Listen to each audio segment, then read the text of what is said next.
दिनांक 25 फेब्रुवारी 2025 रोजी दुपारी 12:30 ते 4:30च्या दरम्यान अज्ञात व्यक्तीने घरात घुसून मयत इसम पापा मडावी यांचा खून केल्याबाबतची तक्रार त्यांचा मुलगा श्रीकांत पापा मडावी याने कोराडी पोलीस स्टेशन येथे दिली होती. त्यावरून कोराडी पोलीस स्टेशन येथे CR नंबर 93/25 BNSS 103 प्रमाणे गुन्हा दाखल झालेला होता.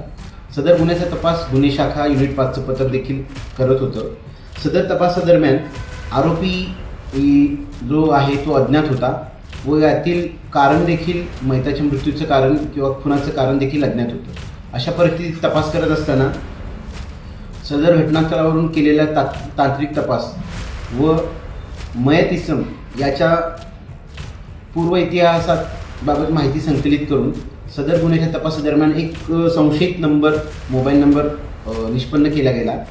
त्या दरम्यान सदर संशयित नंबर वापरणारा विधी संघर्षग्रस्त बालकास ताब्यात घेतले असता त्याने पापा मडावी यांचा दिनांक 25 फेब्रुवारी रोजी खून केला असल्याची कबुली दिली.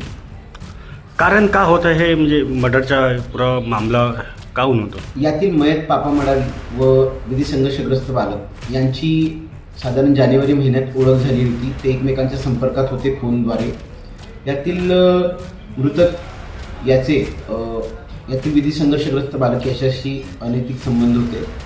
त्या कारणातून यातील विधी संघर्षग्रस्त बालक हातग्रस्त झाला होता व त्यांनी त्या कारणावरून मयत पापा मडावी यांचा खून केल्याची कबुली दिली. सर, मोबाईलतून काही असे काही व्हिडिओ काही फोटो काही असे निघाले?